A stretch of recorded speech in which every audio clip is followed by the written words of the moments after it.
Pays-Bas, Allemagne, Angleterre, les symptômes nationaux révélés par le Covid en disent long tant sur les autres que sur nous-mêmes grâce aux vertus magiques de la comparaison.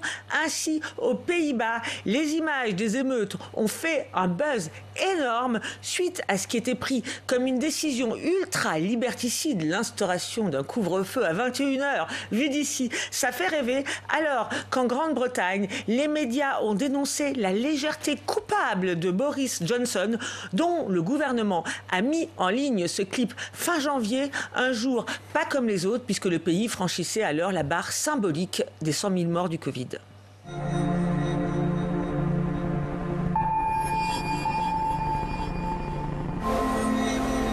Look them in the eyes and tell them you're doing all you can to stop the spread of COVID-19. Une vision dramatique qui contraste avec le ton décalé de ce clip allemand. Ich war gerade 22 geworden, studierte Maschinenbau in Chemnitz, als die zweite Welle kam. 22. Diesem Alter will man doch feiern. Studieren, jemanden kennenlernen als sowas oder mit Freunden ein Trinken gehen. Doch das Schicksal hatte andere Pläne mit uns. Eine unsichtbare Gefahr bedrohte alles, woran wir glaubten. Und das Schicksal dieses Landes lag plötzlich in unseren Händen. Also fassten wir all unseren Mut zusammen und taten, was von uns erwartet wurde. Das einzig Richtige. Wir taten nichts. Absolut gar nichts. Waren faul wie die Waschbären. Tage und Nächte lang blieben wir auf unserem Arsch zu Hause und kämpften gegen die Ausbreitung des Coronavirus. Unsere Couch war die Front und unsere Geduld war unsere Waffe. Vu l'histoire du pays, c'est un double pied de nez. Les anciens combattants sont victorieux et cette fois, ils ont gagné grâce à la paresse. Une vision humoristique et pleine d'autodérision qui montre que la guerre, même contre le Covid, se mène différemment en fonction des pays et de leur histoire. Alors Christian Lequesne, bonjour. Bonjour. Vous êtes spécialiste des questions européennes. On reviendra avec vous tout à l'heure et Christophe De Voogd, spécialiste de la rhétorique politique, sur la manière dont les dirigeants s'adressent aux citoyens de leur pays en fonction des contextes. Mais d'abord, Véronique Reissoult, un petit commentaire. Est-ce que ces deux extraits, anglais et allemand, donnent le ton de ce qui se passe dans ces deux pays face à l'épidémie ? Oui, ça donne le ton, même si le ton a évolué dans tous les pays. Mais globalement, en ce début d'année 2021, voilà, on va dire, on en est où dans chaque pays ? En 2021, on a essayé de le résumer ici avec les trois principaux emojis et les principaux hashtags qui sont utilisés dans chacun des pays. Et voilà. Ça résume bien et on retrouve l'esprit de votre film. Alors, par exemple, en Grande-Bretagne, je n'ai pas besoin de vous expliquer ce que ça veut dire. Oui, c'est que ce n'est pas terrible. On n'est pas content du gouvernement. Et, voilà. Et il y a urgence, mais il faut avancer. Voilà, vous parlez couramment l'emoji maintenant, donc je vais voilà. Et puis anglais aussi, parce que Boris, il a raté. Boris, il a tout raté. Et alors en fait, on se plaint du gouvernement et on se plaint surtout du leader. Plus que du gouvernement, c'est du leader qui, au début, a été regardé de façon un peu attentiste, mais aujourd'hui, on trouve que trop, c'est trop. Il n'a pas assuré, il y en a marre, et c'est tout le temps lui qui est pointé. Boris Johnson qui cristallise, on va peut-être comprendre pourquoi tout à l'heure. Voilà, donc il cristallise. Si on regarde en Allemagne, ça n'est pas du tout la même chose. Vous voyez qu'il y a le drapeau allemand, déjà, qui ressort en premier. Donc, les Allemands ne sont pas particulièrement réputés pour être très chauvins, mais sur le cas là, oui, pour eux, ils parlent de leur pays. Ils disent aussi que globalement, ils veulent arriver au zéro Covid et il y a beaucoup de débats là-dessus. Mais surtout, le débat, il est sur le vaccin. Beaucoup sur le vaccin et pas tellement sur le gouvernement, plutôt sur l'Europe. Et en fait, eux, ils sont plutôt en train de dire il faut sortir de cette situation. Il y a des décisions assez catastrophiques qui ont été prises en Europe. Bon, je ne parle pas allemand, mais quand vous le regardez, catastrophe, voilà, ça veut dire ça. Voilà. Et dans le fond, le gouvernement, bien sûr, est attaqué, mais rien par rapport aux autres pays. Ça a chuté. Ça n'a rien à voir avec la Grande-Bretagne. Voilà, au contraire, là, le gouvernement, nous les Allemands, on s'en est bien sortis. C'est la faute, entre guillemets, de l'Europe. ils étonnant. ont cet objectif de zéro Covid et le masque et les mesures. Une petite réaction sur ce, parce que c'est vrai que c'est étonnant, cet objectif allemand zéro Covid, un petit commentaire là-dessus? Bah écoutez, c'est un objectif très rationnel qui consiste à dire il faut que nous fassions tout pour éradiquer totalement. Et derrière, je crois que le message c'est vaccinons et vaccinons encore. C'est tout le temps. Ils parlent zéro Covid, c'est grâce c'est pas grâce au couvre-feu, grâce au confinement, c'est un objectif à moyen long terme. Et le sentiment anti-européen, c'est intéressant aussi parce qu'il y a que Véronique nous dira pour les Pays-Bas, mais là visiblement il n'y a que chez les Allemands qu'elle le voit.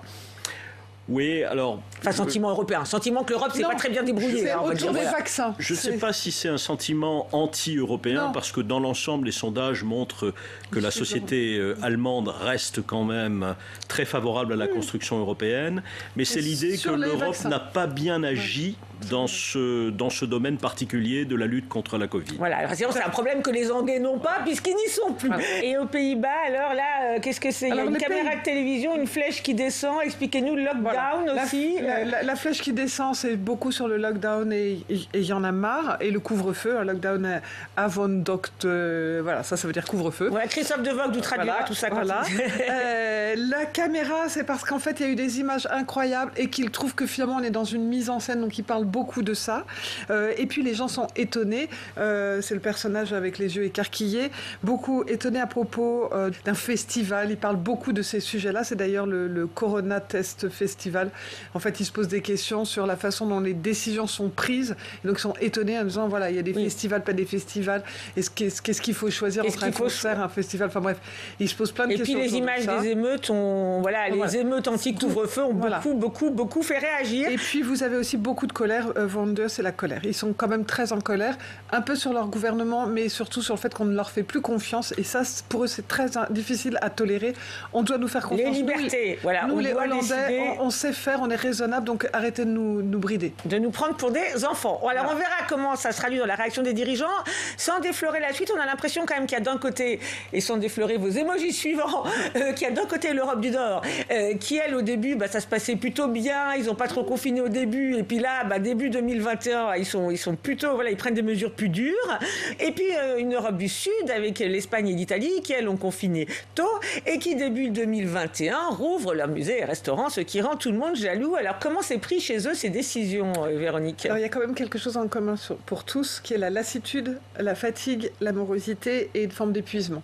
Mais on l'exprime pas de la même façon. Alors l'Italie, pour commencer, vous voyez que c'est quand même, on aimerait bien avoir des jolies images comme ça. Il y a des cœurs, des gens qui disent merci. Ils sont contents d'aller au restaurant et dans les musées. Et un gros rond rouge, je vous apprends plus ce que c'est. Ça veut dire que c'est important. C'est important. Voilà. C'est important ce qui se passe. Pardon, je n'ai pas révisé. C'est vraiment important. Je ne m'attendais pas à être interrogée. Très important. Et globalement, c'est sur le théâtre. Ils sont contents que les théâtres réouvrent. Ils sont contents que les restaurants réouvrent.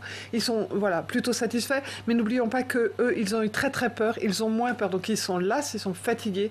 Mais ils ont eu très peur. Et là... Ils sont contents que la vie reprenne un peu. Ceci dit, ils restent quand même très inquiets pour leur pays parce qu'il y a beaucoup de messages. Et en Espagne, il y a quelque chose de particulièrement frappant que vous m'avez révélé avant le début de l'émission. En fait, quand on regarde en Espagne, on se dit c'est moins positif, alors que pour autant, eux aussi, on réouvre les restaurants. Mais on voit qu'il y a l'hôpital, le vaccin, le masque. Voilà. Et en fait, ils sont très inquiets, mais ils disent on n'a pas les moyens de rester... on n'a pas les moyens de se soigner, et on n'a pas les moyens de rester enfermés. Donc, ils ne sont pas reconnaissants. Ils disent de toute façon, on n'a pas le choix. C'est que l'économie... on rouvre, on est fataliste. On est fataliste, voilà. Et ils sont très inquiets sur la vaccination, ils en parlent beaucoup, mais en fait, du coup, ils se réjouissent un peu moins de la réouverture, même s'ils en sont très contents, mais en disant, en fait, c'est pas une décision de liberté, c'est une décision économique. Il faut faire avec le virus. Un petit mot juste sur ce contraste en émoji entre les différents pays d'Europe et notamment l'Europe du Sud, Christian Lequesne. Je crois que si on regarde les derniers émojis Espagne-Italie, ce qui est frappant, c'est qu'il y a quand même plus d'espoir en Italie de s'en sortir. Et ça, c'est lié au fait qu'eux, ils ont connu une première vague terrible, mais qu'aujourd'hui, la situation s'améliore. Les Italiens, en quelque sorte, ont le sentiment d'avoir vécu leurs moments les plus noirs. Le bonheur est une notion très relative, en fait, c'est ça. Personne ne le sait, mais en tout cas, c'est le sentiment. Voilà. Merci beaucoup, Véronique, de nous avoir fait voyager comme ça, en images. Hein, c'est déjà pas mal. Ces ambiances nationales conditionnent aussi la parole des politiques. Ainsi, alors qu'en France, le gouvernement décide, en Allemagne, la chancelière a parfois donné l'impression d'implorer les Allemands, exemple frappant à la veille des vacances de Noël. Und so hart das ist, und ich weiß, wie viel Liebe dahinter steckt, wenn Glühweinstände aufgebaut werden, wenn Waffelbäckereien aufgebaut werden, es verträgt sich nicht mit dem Vereinbarung, dass wir zum Beispiel Essen und Verzehr nur zum Mitnehmen nach Hause wirklich vereinbart haben. Es tut mir leid, aber es tut mir wirklich im Herzen leid. Aber wenn wir dafür den Preis zahlen, dass wir Todeszahlen am Tag 590 Menschen haben, dann ist das nicht akzeptabel aus meiner Sicht. C'est douloureux pour elle d'avoir à dire ça, mais attention au stand de vin chaud. Christophe de Vogt, bonjour. Pourquoi ce registre suppliant, selon vous? C'est de la rhétorique, hein, mais pourquoi choisit-elle ce registre suppliant pour s'adresser aux Allemands? On la voit pas comme ça, Merkel. Non, pas du tout, mais je crois que d'abord, on est quand même dans une ère générale, c'est pas à vous que je l'apprendrai, qui porte plus sur le pathos dans les registres du langage, et surtout avec une épidémie, où on donne plus volontiers dans l'émotionnel. On l'a vu avec le petit clip anglais que vous avez passé tout à l'heure, hein, les yeux dans les yeux, vous voyez. Et donc, elle qui est plutôt notée très logos, hein, la raison, elle a raison d'aller sur ce champ-là où elle est moins attendue, donc plus efficace, en fait. La surprise crée l'efficacité. Voilà. Surtout quand on a... elle joue là sur le Mookie syndrome, c'est-à-dire le fait qu'elle est la maman, vous savez. Le Mookie syndrome. Et donc, elle nous parle, je dirais pas de façon infantilisante, je dis pas du tout ça, mais elle nous parle du fond du cœur, elle le dit elle-même, hein. Et elle parle d'une façon qui est typique des démocraties quand même d'Europe du Nord, c'est-à-dire de façon égalitaire quand même. C'est-à-dire, c'est très frappant, je ne sais pas si on le verra avec Rutte, par rapport à d'autres pays que je ne nommerai pas, la tentation de l'infantilisation est tout à fait proscrite. Oui, en implorant les gens, elle ne les infantilise pas. Elle ne les infantilise pas. Elle leur dit leur libre arbitre. Voilà, vous êtes des membres de ma famille et je vous parle comme la maman de la famille. Ouais. Voilà. Être la maman sans infantiliser, hein, c'est que sur la ligne de crête, comme disent certains. Mais vous savez que ce n'est pas la même chose. C'est pas la. Oui, parfois on confond un peu. Hein, mais bon, Christian Lequesne, un commentaire sur sa manière de s'adresser aux Allemands. Non, je crois que ce qui est très important, c'est ce que vient de dire Christophe à propos du langage égalitaire. C'est-à-dire que c'est pas du tout un mode de communication top-down où elle dirait voilà, moi je sais ce qu'il faut faire et vous êtes priés de vous conformer. Non, c'est moi je suis au même niveau que vous, ça me fait aussi mal au cœur que vous. Elle appuie d'ailleurs sur quelque chose de très traditionnel pour chaque Allemand, c'est le vin chaud dans ces périodes fin d'année ou début d'année, faut pas etc. On le prend, mais on l'emmène. Ça me fait mal au cœur, mais... Voilà. Langage de la raison qui suit. Hein, donc, mais c'est une conversation, effectivement, où elle ne cherche pas à imposer. Dans un pays fédéral aussi, hein, ce que vous disiez l'un et l'autre en préparant l'émission, c'est-à-dire qu'effectivement, dans un pays où les décisions aussi doivent être validées et actées par les différents Länder. Donc, elle ne décide pas toute seule non plus. Il y a aussi du réalisme. Et un pays où on n'aime pas l'arrogance. C'est-à-dire l'arrogance des politiciens n'est pas du tout pardonnée. Dans un pays aussi où il y avait eu des mouvements très modestes à côté de ce qu'on a vu aux Pays-Bas, mais des petits mouvements anti-masques. Alors, on va en venir aux Pays-Bas justement parce que là, c'est assez surprenant. Le couvre-feu, il a été instauré très tardivement. Alors, tardivement parce que c'est à 21h, mais tardivement aussi parce que ça a été le 23 janvier avec la fronde qu'on a vue. Alors, le gouvernement a-t-il été trop martial? Je vous laisse en juger avec cet extrait de la déclaration du Premier ministre Mark Rutte, j'espère que je prononce bien, la veille de l'instauration de cette mesure. Het belangrijkste is dat we vandaag met het voornemen komen voor een avondklok. Dus een verbod om buiten te zijn tussen bepaalde uren, wat een heftige maatregel is. Niemand wil een avondklok. Niemand staat erbij te juichen. Ik niet, Hugo de Jonge niet, het hele kabinet niet, niemand. En natuurlijk kunnen en willen we zo'n ingrijpend besluit niet nemen zonder parlementaire steun. En daarom gaan we ook zo snel mogelijk met de Tweede Kamer over dit voornemen praten. En als er dan voldoende steun is, dan pas zullen wij een definitief besluit nemen. Alors Christophe de Vogt, en plus d'être originaire des Pays-Bas, vous avez étudié le cas de ce pays là récemment pour l'Institut Montaigne. Alors la question qu'on se pose, c'est pouvait-il en faire plus en matière de pédagogie pour expliquer cette mesure? C'est incroyable parce qu'il en fait quand même beaucoup. D'abord, je voulais vous féliciter, non pas seulement pour cet extrait, mais pour l'ensemble, vous et votre équipe, pour l'excellent choix. Ces quelques secondes de Rutte, c'est tous les Pays-Bas. C'est-à-dire que vous avez là, ce que disait Christian Lequesne, une culture profondément délibérative. Regardez, il dit « je vais en parler au Parlement, je veux un soutien ». Il parle de ses collègues ministres. Rien de, on va dire, de jupitérien, je pense. C'était bon. Et toujours dans les très bonnes expressions de Christian sur une conversation. J'ai une conversation avec vous et je vous dis voilà les arguments et croyez-moi, ça ne me fait pas plaisir. Et moi non plus, j'aime pas ça, j'ai pas envie de ça. Alors, dans le style Rutte, qui est un style plus business, plus pragmatique, plus hollandais en fait, dans un problématique, c'est intéressant pour la France, je crois, pas seulement parce que je suis un petit faible pour ce pays, comme vous le rappeliez, mais aussi parce que la situation est assez proche, le contexte est plus proche de la France en fait, en nombre de morts, en problème de lits de réanimation, avec une première vague qui avait déjà été assez sévère aux Pays-Bas, à la différence de l'Allemagne, et avec un Rutte qui a pas mal de points communs avec Emmanuel Macron. D'ailleurs, vous savez que ça va s'entendre plutôt très bien. Cela dit, toujours dans la culture politique. Je crois qu'en fait, l'idée fondamentale, c'est que Covid ou pas Covid, on reste dans le cadre de sa culture politique. Mais alors, quand même, on a envie de dire, ça n'a pas trop marché, cette conversation avec les Néerlandais. Enfin, du moins, à en voir les images, parce que Véronique soulignait effectivement tous ces émeutes qui ont été beaucoup commentées, quand même assez inédites aux Pays-Bas suite à cette décision de couvre-feu. Et puis, alors, il y a eu des recours, vous nous en parliez vous-même, qui ont été déposés. Un tribunal qui a validé la décision du couvre-feu, donc le Parlement a revoté le 19 février justement ce couvre-feu. Alors on a envie de dire la culture des Pays-Bas, mais quand même ça s'est pas passé, c'est pas très bien passé. Ou alors il y a deux Pays-Bas, le pays est scindé, clivé. Mais comme disait Véronique Reissoult, Véronique RS, on a envie de dire. Voilà, Véronique RS, absolument. Réseaux sociaux. Voilà, c'est une bonne méthode mémotechnique. C'est une culture qui est tellement une culture de consensus, mais qui a ses limites fondamentales. C'est que l'état de droit au sens fort du terme, c'est-à-dire la liberté publique, c'est quelque chose de sacré. C'est-à-dire qu'il n'y a jamais eu de confinement. Et quand on parle du confinement néerlandais, c'est absolument faux. Il y a un couvre-feu à 9h du soir. Bah oui, c'est sûr.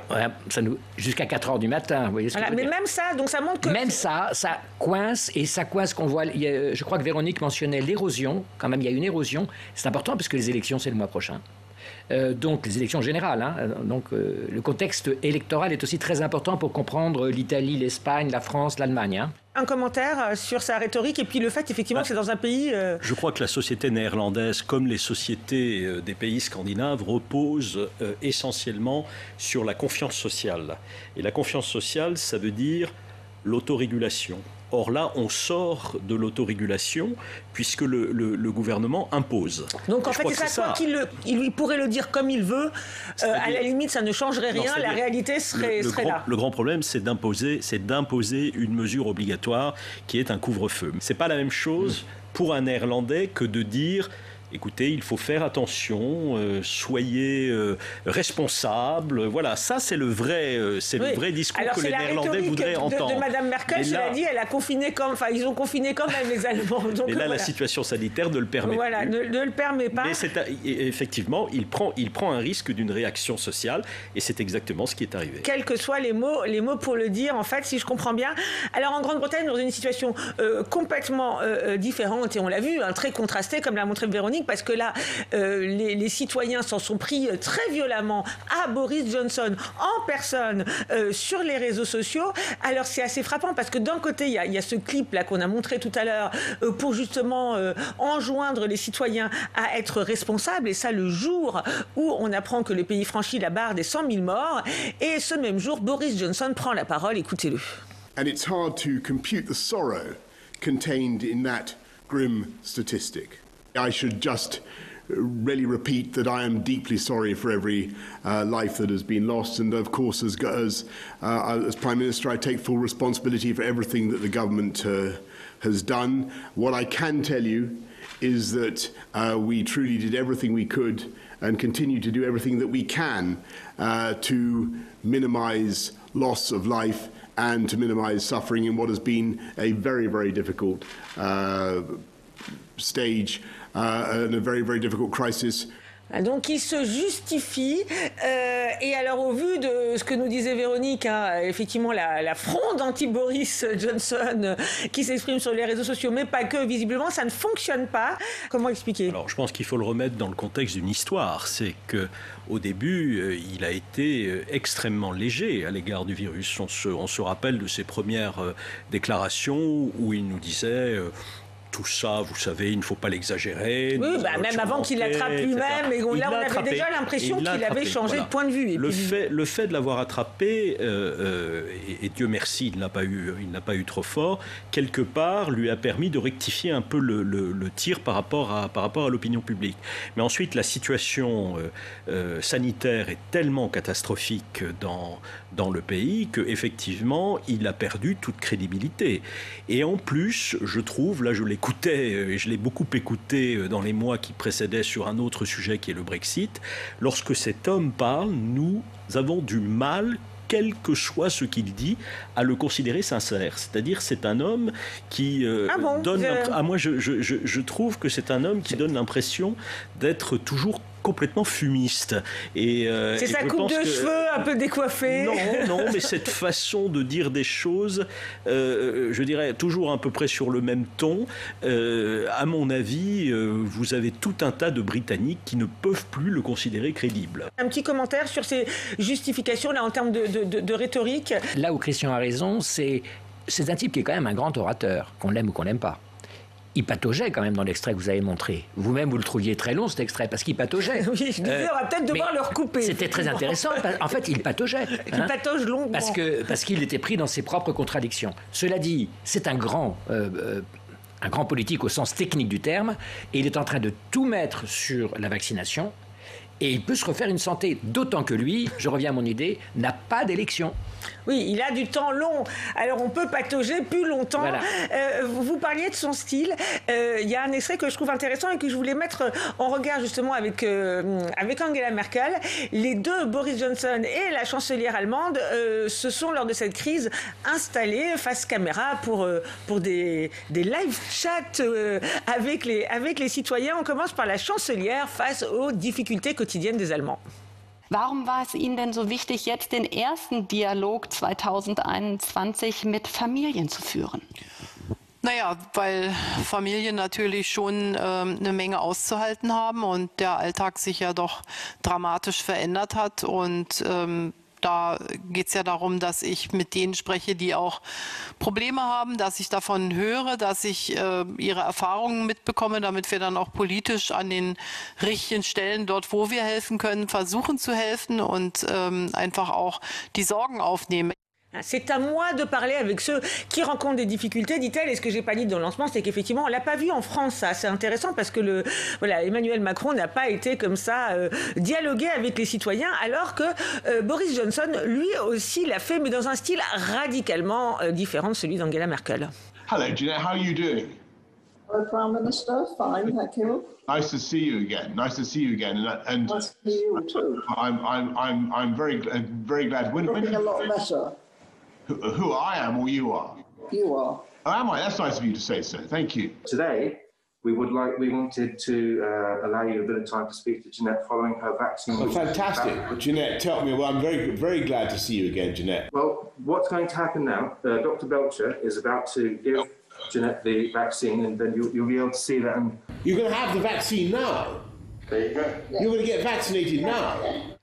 Waouh, monsieur Vaccin, une vaccination en live. Alors, on ne sait pas s'il était prévenu avant ou pas, mais en tout cas, waouh. Je ne sais pas si c'est la communication au gros marouche qui tâche, comme on dirait de ce côté de la Manche.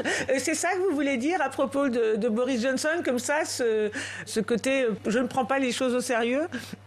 Non, là, je trouve qu'il est assez bon dans cet extrait. Il est même excellent, parce qu'il réussit à avoir un dialogue avec cette dame qui est parfaitement naturel, c'est-à-dire voilà, y compris son étonnement à la fin sur le vaccin. Je ne sais pas s'il a été prévenu ou pas. Il y a des chances pour qu'il l'ait été quand même par ses conseillers en communication. Mais la dame est extraordinaire. Elle est extraordinaire aussi. Elle est très très bonne et notamment ce qui est extraordinaire, c'est la façon dont elle lui retourne la question. Et vous, comment vous allez, mon petit, en gros, hein, c'est un peu ça. Pas très bien au vu de tout ce qu'on disait tout à l'heure. Et l'exercice justement de cet échange, alors avec Mme Merkel aussi, hein, les gens ont des difficultés, etc. Effectivement, exercice qu'on n'a pas eu en France, hein, de cet échange comme ça du président ou du chef de gouvernement. Je pense que dans cette période, en fait, la gestion du Covid, à la fois sanitairement, mais aussi humainement, politiquement, va être décisive pour tous ces hommes politiques et toutes ces femmes politiques. Et je pense que l'empathie doit être perçue. Alors, est-ce qu'elle est feinte chez Johnson? Peut-être. En tout cas, l'enjeu de l'empathie doit être absolument central. C'est peut-être d'ailleurs ce que permettent ces chats, tu vois, je ne sais pas si c'est sur quel réseau social c'est, mais enfin voilà, ces conversations en live, c'est qu'elles permettent peut-être justement d'exprimer cette empathie pas forcément évidente. Merci à tous les deux, merci à Marie Lebon, Diane de Charmas et Nils Bursbaum. Le fait de discuter avec les Français, on ne l'a pas fait de cette façon-là, et ça serait intéressant. En plus, c'est curieux parce que Macron sait très bien faire ça. Oui, tout à fait. Il est bon. Et il est très bon. Un grand débat, en fait. Il est très bon. Un grand débat Zoom, quoi. Mais il le fait. Il est super bon là-dessus. Il est excellent pour lui poser des têtes. Bah ouais, pourquoi il l'a pas fait? Non, mais je suis étonnée, c'est vrai qu'en voyant ça... Il nous a asséné des noms dans son discours, là, il y a un mois à peu près. Jeannette, le pompier, machin, truc-muche. Oui, bah non, il prend des youtubeurs. Très bien. Parce qu'il l'aurait fait très bien, en plus, il parle aux gens. Qui fasse ça avec Jeannette. Bon, bah ouais, un petit conseil pour terminer. Va-t-il nous répondre? Acte Emmanuel Macron.